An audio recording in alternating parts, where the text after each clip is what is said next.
Salut à tous, aujourd'hui on est avec Clément Ordinger du coup de la team GOAT, de la GCG. Donc aujourd'hui t'es venu faire un résultat en tournoi à Fantasy Sphere. Et du coup tu vas nous présenter ton deck et ce que tu as fait aujourd'hui.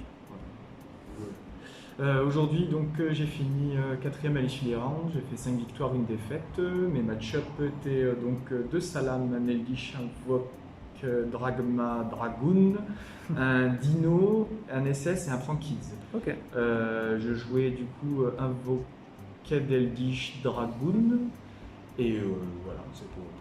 Je vais super. présenter ma deck. On va passer au deck direct. Donc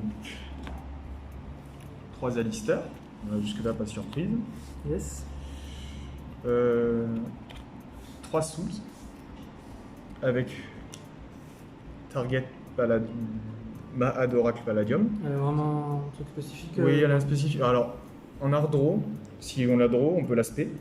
Et en fait, si jamais elle affronte un monstre ténèbres, elle double son attaque. Il n'y a rien qui s'active. Du coup, ça peut passer Dragoon par exemple. Super. Et les light, du coup, vu que je joue Avocad avec Knight, ça me permet d'avoir ma target au cimetière sans forcément passer par Alistair au cimetière. Ok. Du coup, je joue aussi le 10, donc j'en joue 2. J'ai hésité à 3 parce qu'on a quand même envie de l'avoir avec Alistair pour le discard en main. Mais bon, 2 c'était suffisant et j'avais mieux à rentrer. Après, dans les entrap niveau monstre, je joue donc 3 H Blossom, qui est relativement polyvalente, c'est pour ça que je la joue. Et pour finir, un magicien sombre et un dragon noir aux yeux rouges. Les monstres d'animé, qui faut qu'on les jouerait un jour. Merci Julien. Donc forcément, je joue la fusion aux yeux rouges. Voilà, je vais pouvoir invoquer Dragoon. Terraformation avec 3 effondrements pour avoir plus de consistance. Parce que là c'est classique avec 2 invocations. Pareil, on a besoin de niveau presse dans le deck. Donc après on joue du Eldish. Donc 3 scènes maternes maudites avec une fois la destinée blanche. C'est toujours sympa de l'avoir parce qu'elle ne prend pas H quand tu l'as dans le cimetière ou quoi que ce soit. C'est sûr. 3 TTT. J'avais testé ça dans un deck avant que je jouais Eldish synchron. Je le jouais à 2 et je l'avais beaucoup de fois en main et jamais j'ai pu la résoudre parce qu'Eldish synchron, je sais pas après si c'est moi qui ai de la malchance ou quoi que ce soit. Mais je trouve que c'est incroyable avec Alistair parce qu'il force absolument toutes les entraps. Alors certes, les gens vont avoir tendance à privilégier Transience, mais quand ils font Veiler, quand ils font Gamma, quand ils font... Donc forcément, tu auras plus de chances de la résoudre avec ce deck. C'est pour ça que j'en joue 3. Ok. 2 gouttelettes de l'interdit. 2 gouttelettes de l'interdit. C'est bon, ça permet d'envoyer les pièges, etc., de shelling magie, etc., l'effondrement, s'il y a des gros boards, quoi que ce soit. Et puis ça passe le Dragoon aussi. Bien sûr. C'est important. Surtout en ce moment. Après, en trap, je jouais aussi 3 Infinity Permanence. Ouais. Après, du coup, on repart sur l'Engine Eldish, du 3 Sun Elixir, Sanguine, 3 Conquistador, et pour finir, 2 Wakero. Ok. Voilà, C'est histoire un d'avoir classique, un bon engine. classique avec voilà, un peu compact. Je suis resté dans le classique. Hop. Après, on va passer à l'extra. Ouais. Alors, pour l'Engine Invoked, donc, j'avais oublié son nom à chaque fois. Ogoides, je sais pas comment on le dit exactement. On va Ogoides, comme ça. on va dire. Ogoides, avec 2 Mekaba invoqués et un Purgatorio. Voilà, c'est toujours bien quand tu veux tuer et taper plein de fois. Bon, après, voilà, je joue les stricts minimum. Normal. Donc après, pour Avocad, Almirage et garde la sécurité. Très classique tout ça. Voilà. Après, du coup, on est obligé là-dedans de jouer, obligé. Obligé. Pour ajouter un peu plus d'épices.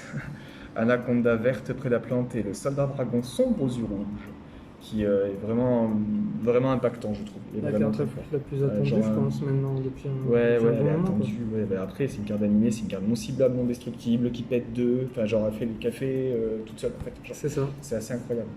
Puis c'est bien dans ce deck-là parce que dès que tu te prends une réponse sur n'importe quoi, Alistair, etc., du moment que tu as un extender, tu fais claquer les réponses avec Eldish, avec Alistair, et après au final tu as 2 monstres.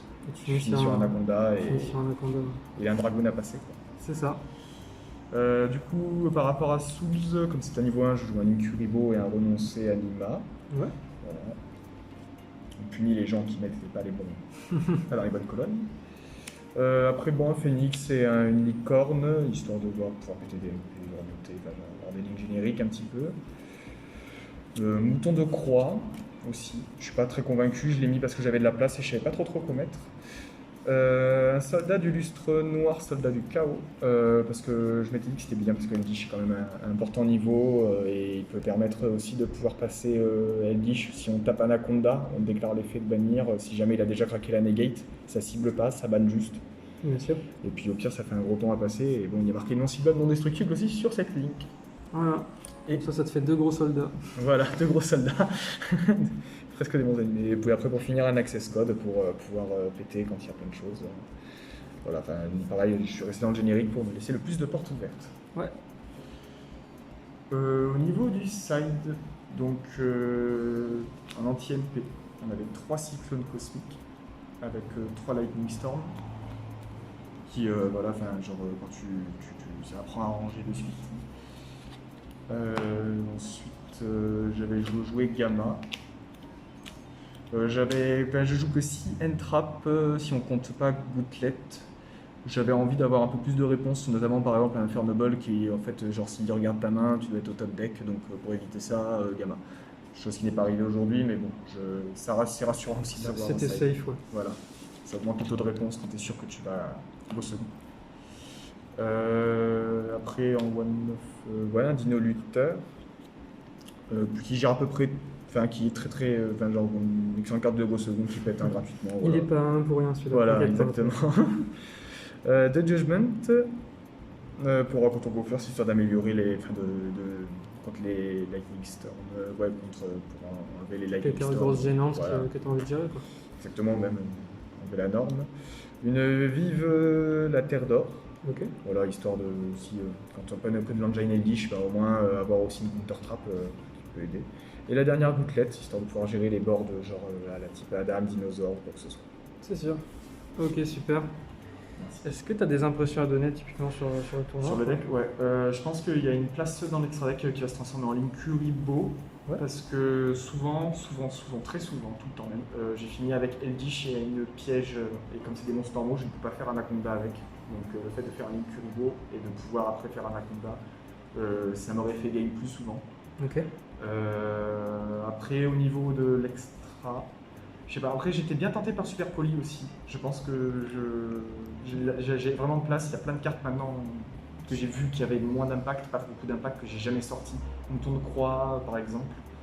Ouais, histoire de caler un petit Starving, voir Dragos taper l'est à la Voilà, ou place. même un bout dragon qui est pas trop Un mal à la Bout-Dragon méta, qui parce est qu'entre plutôt avec bon, Dragma, Eldish ou Il y a des Mekaba qui traînent partout à côté de l'autre. ouais, même Dragoon Anaconda. Enfin, Ouais, c'est les deux totalement. cartes qui sont bien. Après, ça m'est arrivé un nombre de fois aussi incalculable de piocher la magie Red Eyes, de l'activer juste. Tu fais ça tout seul. Parfois, tu as des pièges Eldish, parfois, tu n'en as pas. Et si tu n'en as pas, bah, tu te mets juste tout seul et l'adversaire il va galérer à le passer. C'est ça. Voilà. Non, c'est tout. C'est mes impressions sont là pour T'as l'instant. des remerciements spécifiquement à donner? Bah, je remercie l'équipe de m'avoir soutenu par message pendant le tournoi. Merci beaucoup. Je remercie à Julien pour son magicien son, parce que ça, j'en ai pas trouvé. Et je remercie Fantasy Sphere aussi pour le tournoi, il était génial, ça s'est bien enchaîné, etc. On a pu jouer tout en sécurité avec les masques. C'est un peu embêtant, mais voilà. Franchement, une super bonne ambiance. Genre, refaites tous les week-ends et tournois comme ça, et comme ça, j'aurai plus de sous à la fin du mois.